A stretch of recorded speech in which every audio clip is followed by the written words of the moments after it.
느헤미야 11장 1절에서 14절까지입니다.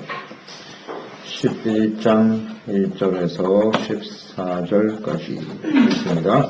백성의 지도자들은 예루살렘에 거주하였고 그 남은 백성은 제비 뽑아 10분의 1은 거룩한 성 예루살렘에서 거주하게 하고 그 10분의 9는 다른 성에 거주하게 했으며 예루살렘에 거주하기를 저버라는 모든 자를 위하여 백성들이 복을 빌었느니라. 이스라엘과 제사장들과 레위 사람들과 느헤님 사람들과 솔로몬의 신하들의 자손은 유다 여러 성읍에서 각각 자기 성읍을 자기 기업에 거주하였느니라. 예루살렘에 거주한 그 지방의 지도자들은 이러하니 예루살렘에 거주한 자는 유다 자손과 베냐민 자손 2명이라. 유다 자손 중에는 베레스 자손 아다야이니 그는 우시아의 아들이요 스가랴의 손자요 아마리의 증손이요 스바랴의 증손이요 마할랄렐의 5대 손이며 또 마세야니 그는 바르게 아들이요 홀호세의 손자요 하사의 증손이요 증손이요 야빈의 5대 손이요 스가랴의 6대 손이요 실로 사람의 7대 손이라. 예루살렘에 거주한 베레스 자손은 모두 463명이 다 용사였느니라. 베냐민 자손은 살루이니 그는 무슬람의 아들이요 요것이 손자요 그대의 증손이요 골로의 전손이요 마세의 5대 손이요 이디엘의 6대 손이요 여사야의 7대 손이며 그 다음은 갑배와 살베 등이니 모두 928명이라.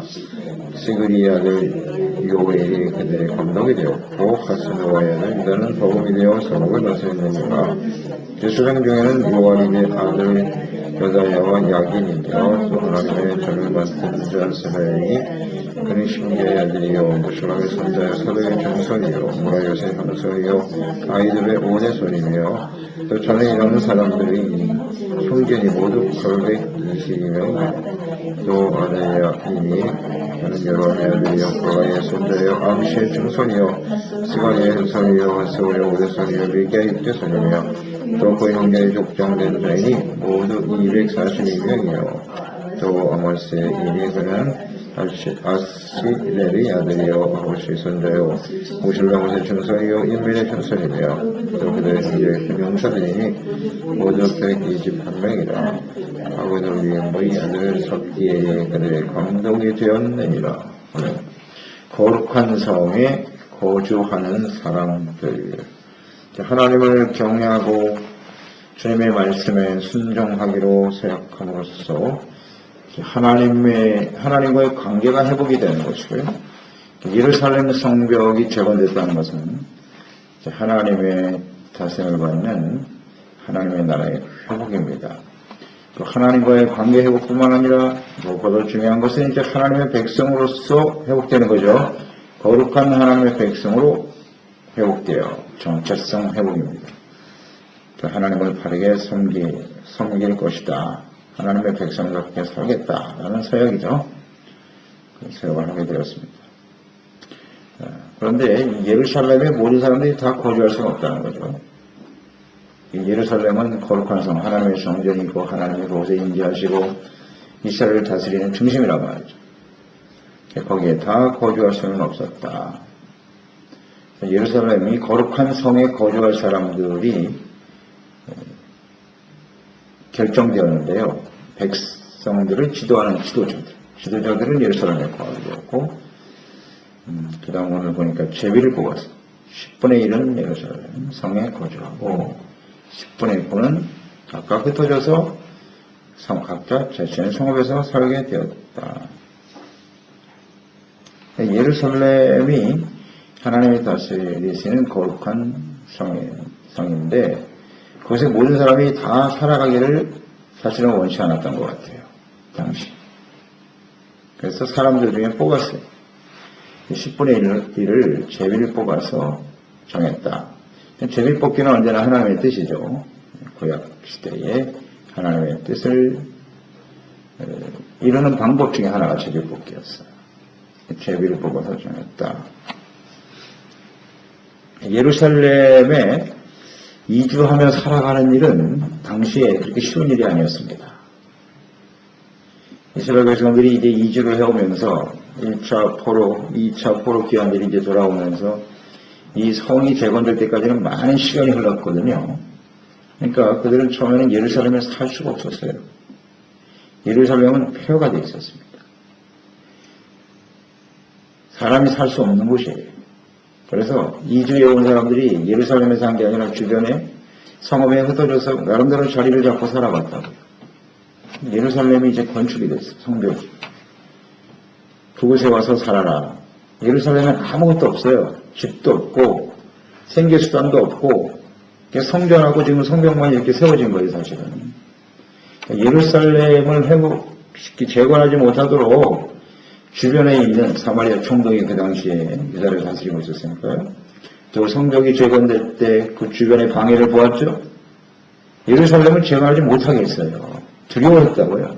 주변에 있는 사람들이. 그렇기 때문에 예루살렘을 철저히 폐허로 내버려둔 거예요. 자, 예루살렘이 회복되면 또 이스라엘 백성들이 모여들고 그러면 본인들이 힘들어지는 거죠.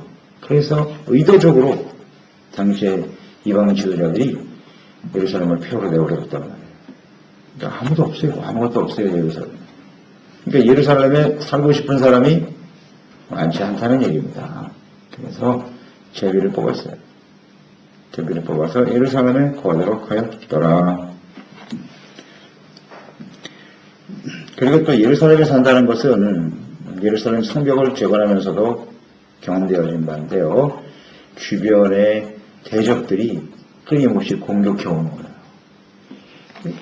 성벽을 건축할 때도 그것 때문에 굉장히 두려워했었잖아요. 그래서 한 손으로는 병기를 잡고 한 손으로는 일하면서 성벽을 재건했죠. 그러니까 예루살렘에 산다는 것은 그저 편안하게 사는 상황이 아니었단 말이에요. 한 손에는 병기를 잡아야 돼요. 언제든지 대적이 공격해 오면 전쟁터에 나가야 되는 거죠. 예루살렘을 지키기 위해서, 거룩한 성을 지키기 위해서. 이런 부담감이 있었다고요. 그래서 예루살렘에 거주하려고 하는 사람들이 많지 않았어요. 그래서 제비를 뽑은 겁니다. 제비를 뽑아서 예루살렘 성에 거주하게 하였더라. 결국 거룩한 성, 하나님이 다스리시는 하나님의 성전에서 하나님을 예배하고 주님을 섬기고 하나님의 다스림을 받으며 살아가는 이 거룩한 성에서의 삶이라는 것은 희생을 각오해야 되는 거예요. 희생의 대가를 지불해야만 거룩한 성에 거할 수가 있었습니다. 이것은 대단히 이제 중요한 의미를 갖고 있는 거죠. 우리가 거룩한 성, 하나님의 나라죠. 하나님의 나라를 향해서 달려가는 삶의 여정에는 이런 희생의 대가가 있어야 되는 거예요. 그냥 편안하게 가는 곳이 천국이 아닙니다. 잘 알고 계시죠? 성경을 통해서 우리는 충분히 압니다. 좁은 문입니다. 천국을 향해서 나아가는 길은 예수님과 함께 십자가를 지고 가는 그 길이 천국입니다. 이렇게 대가를 지불해야 돼요. 거룩한 성, 하나님의 나라. 어떤 사람이 들어가요? 이기는 자가 들어가는 거예요. 싸워서 승리하는 자. 이스라엘 백성들이 애굽에 나와서 가나안 땅에 어떻게 들어갔다고요? 쉬운 길이 아닙니다. 광야를 지나야 되고 대적과 싸워서 이겨야 돼요. 그래야 그곳에 하나님의 나라가 임하게 되는 것입니다. 사람들이 다 안 갈라 그래요. 나는 뽑았어요. 제비 뽑기 하는 의미를 아시겠죠? 그런 의미가 이 말씀 속에 들어있는 거예요. 그래도 뽑힌 사람은 복이 있나이다. 거룩한 성에서 하나님이 택한 사람들로서 말이죠. 주님을 섬기며 살아간다고 하는 건 희생의 대가를 지불해야지만 영광스러운 일입니다. 영광스러운 일입니다. 그리고 2절에 보면 예루살렘 거주를 자원하는 사람도 있었네요. 이런 희생의 대가를 치르면서도 나는 예루살렘에 살겠습니다. 아무것도 없어요. 생계수단도 없고 집도 없다고요. 거기는요. 본인이 다 모든 것을 개척해야 돼요. 새롭게 시작해야 된다. 근데 자원하는 사람들이 있었네. 그런 사람들을 모든 백성들이 복을 빌어 주었다. 소중한 사람들이죠. 소중한 사람들입니다. 백성들이 자신들을 대신해서 거룩한 성을 지키고 헌신하겠다고 하는 건 얼마나 귀한 일이에요. 복을 빌어 줘야 됩니다. 예. 그래서 우리 교회 안에서 주님을 섬기는 일도 그래요. 앞장서서 헌신하고 충성하는 종들 귀하게 여기고 복을 빌어줘야지. 본인들은 거룩한 성에 살아가기를 싫어하면서 그곳에 있는 사람들을 헐뜯고 비난하고 그러면 안 되죠. 그것은 하나님의 백성의 모습이 아니에요. 주님을 위해서 헌신된 사람들은 복을 빌어주고 기도하며 세워주는 것이 맞습니다. 네.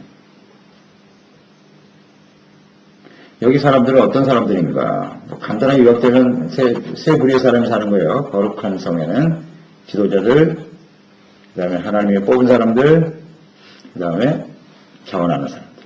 이런 사람들이 거룩한 성에 거하게 되었어요. 그 사람들이 구체적으로 어떤 사람들인가 나와 있죠. 4절에 보면 4절 이하에 유다 자손들이 나오죠. 예루살렘에 거주한 자는 유다 자손과 베냐민 자손이라고 되어 있네요.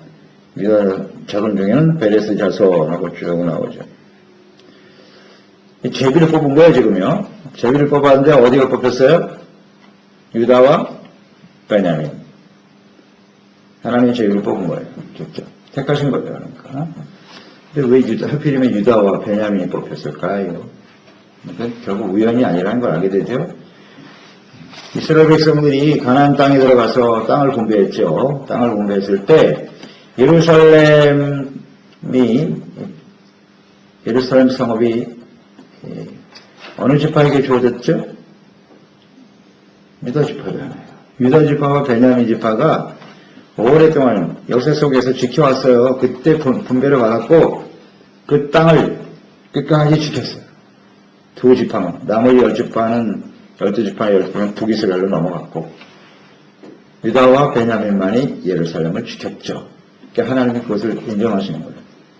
그래서 뽑되 다른 지파가 아닌 유다와 베냐민 지파를 뽑았다. 그래서 하나님 그곳에 예루살렘에 거주하게 하셨다.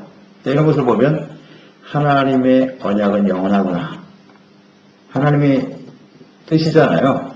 하나님의 뜻에 의해서 예루살렘을 그 두 지파에게 맡겼고 역사 속에 지켜왔고요. 불완전했죠. 물론 온전하지 못함으로써 폐허가 될 수밖에 없었지만 그래도 하나님께서는 그들에게 다시 한번 기회를 주시는구나. 이런 것을 묵상하게 되고 또 예루살렘이 거룩한 성이기 때문에 하나님의 나라의 중심인데요. 하나님의 나라를 회복시키고 온전케 하시는 그리스도가 유다 지파를 통해서 나실 거 아니에요. 그 하나님의 뜻도 여기에 포함이 되어 있어요. 포함이 되어 있습니다. 하나님께서 이 뽑는 것, 뽑기에서 우연히 못 뽑힌 것 같지만 철저히 하나님의 섭리와 다스림을 통해서 이루어지는 거지요. 그런 것입니다. 거룩한 성, 하나님의 나라에 들어갈 수 있는 사람들은 하나님의 언약의 백성들, 하나님의 택한 사람들, 하나님의 섭리와 인도하심을 따라서 살아가는 사람들이겠지요. 네. 우리는 언제나 인간적인 생각을 하기가 쉬운데 이런 건 다 버려야 돼요.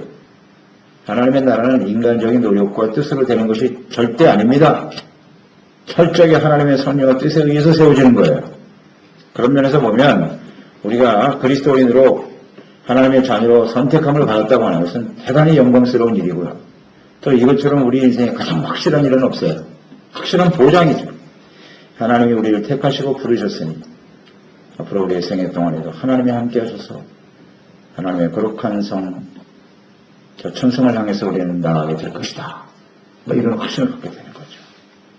하나님 회복시켜 주시잖아요. 그러니까 예루살렘은 거룩한 성이기 때문에 반드시 회복됩니다. 그래서 지금 이스라엘이 다시 회복되어 있는 것이고요.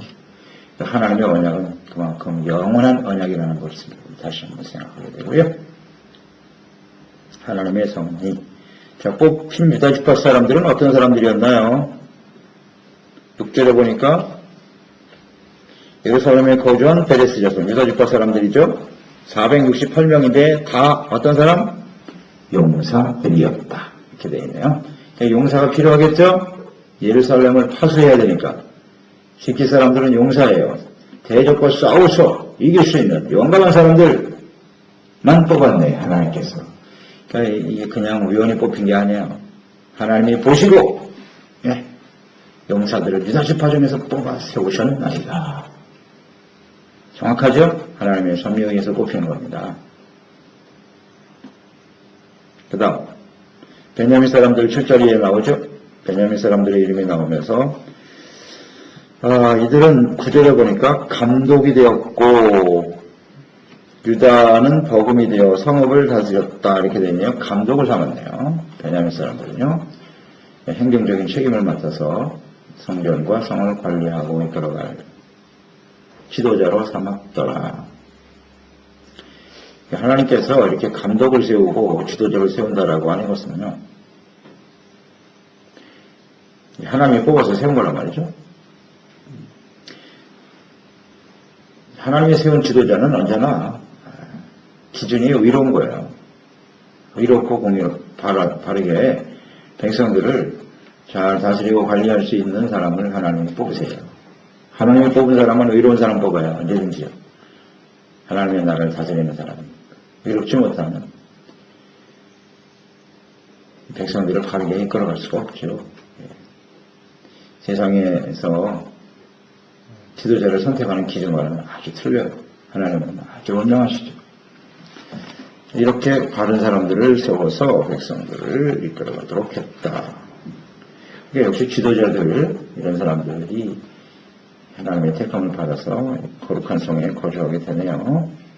그 다음 10절에 보면 제사장이 나오죠. 제사장도 당연히 있어야겠죠.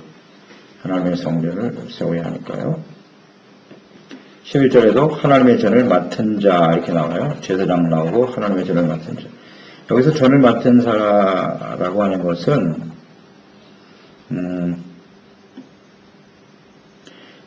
하나님의 성전의 어떤 재정이나 관리를 맡은 사람을 의미하는 거예요. 재정이라든지 재물을 관리한다든지 성전세도 낸다고 하는데 이런 것들 다 관리하여 세울 수 있는 사람, 그런 사람들을 뽑아서 세웠네요. 12절에도 전에서 일하는 그들의 형제, 하나님의 성전에서 주님을 섬기는 레위인들, 그런 사람들이 필요했고요. 하나님의 거룩한 성에 거하는 사람들, 이렇게 아주 분명히 정리가 되어 있죠. 14절에 용사들이 또 형제되고요. 하나님 나라를 지키기 위해서 용감하게 자신의 삶을 희생하며 싸울 수 있는 사람, 이런 사람이 거하는 거예요. 그 다음에 하나님을 섬기기 위한 제사장들, 하나님의 성전을 맡아서 관리하고 헌신하는 사람들, 이런 사람들, 백성을 이끌어가야 될 지도자들, 거룩한 성 예루살렘. 그래서 우리도 이 거룩한 성을, 하나님의 나라를 바르게 세우는 일에 헌신하여, 하나님이 필요하여 뽑은 사람들이죠. 하나님이 필요로 하시는 사람들 되었으면 좋겠습니다. 우리는 어떤 사람이 되어야 하는가, 이런 걸 생각하는 겁니다. 그렇게 하나님이 택하시는 데는 분명 기준이 있었으니까요. 그에 합당한 자로 각각 하나님이 주신 은사와 사명대로 우리를 뽑아서 그 주님의 거룩한 나라와 성을 세우고 지켜가는 일을 위해서 헌신하고 쓰임받는 종들이 되옵시다. 기도하겠습니다. 하나님 아버지 감사드립니다. 오늘도 주님의 말씀을 듣습니다. 이스라엘 예루살렘의 회복, 하나님과의 관계 회복이요, 하나님의 거룩한 백성으로의 회복이죠. 이를 위해서는 예루살렘이 굉장히 중요한 의미를 갖습니다.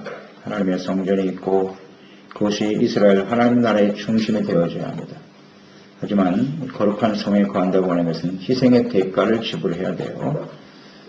싸워서 대적과 싸워 승리하고 지켜가야 될 사명이 있는 것이고요. 또 하나님의 성전을 잘 맡아서 진실한 마음으로 참된 믿음으로 하나님의 거룩한 성전을 예배하는 일을 지켜가는 아주 중요한 지인과 사명을 맡은 사람들이죠. 용감한 사람들, 또 거룩하게 하나님을 섬기며 헌신하고자 하는 하나님의 신실한 종들입니다. 자원하는 사람들도 있었다고 하는데요. 우리가 이런 모습으로 자원하는 심령으로 기쁨으로 즐거움으로 하나님의 거룩한 성, 하나님의 성전을 지키고 주님의 나라를 세워가는 일에 하나님께 쓰임받는 종들이 되게 하시옵소서. 예수님의 이름으로 기도드리옵나이다.